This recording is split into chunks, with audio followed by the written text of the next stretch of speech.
Hi everybody, this is Marcus Graham. I'm also known as Brother Graham, and I'm back here again with another video about how you can start your own vending machine business. Now I know I said in my previous video that it was going to be a part one of 2 videos about the pros and cons of the business. But actually I want to scrap that idea because as I continue to release content, you're going to pick up on the pros and cons of the vending machine business yourself. So what I want to do with this particular video is focus on the things you shouldn't do when you start a vending machine company and the things that you should be leery of when starting a vending machine company.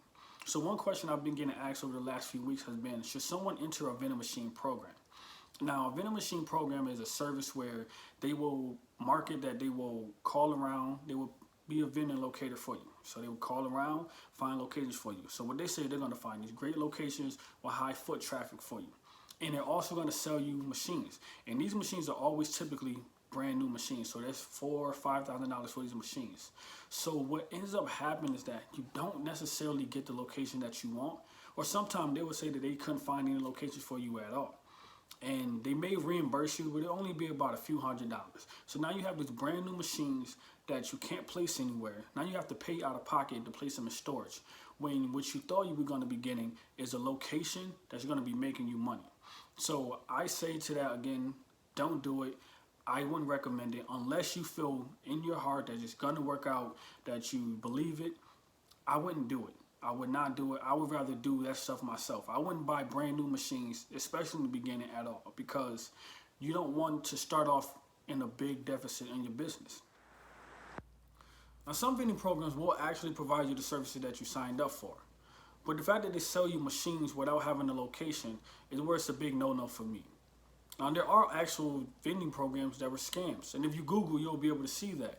Some of these programs will actually sell you $1,000 worth of machines and actually never deliver the machines to you.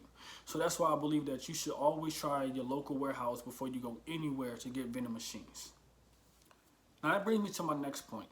You should never purchase a vending machine unless you have a location secured and agreed upon with the building. Without a location, there is no business. There is no vending business, there is no money.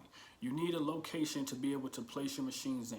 Or like I previously stated, you're going to be paying to put them in storage. Now you're losing money. Okay? So people have been asking me to purchase machines from me. And I will look to do that, but I'm here to say that I will not sell anyone a machine unless they have a location. I'm not trying to take money from anyone. I generally want to help everyone be successful as much as they can.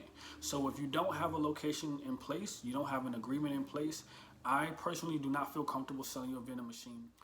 One thing that you should be leery of is taking on a location where the business previously had vending services that they were dissatisfied with. What typically happens is a company will reach out to you even though they currently have a vending contract in place. They want you to replace those machines because they're not satisfied with the services that they've been receiving.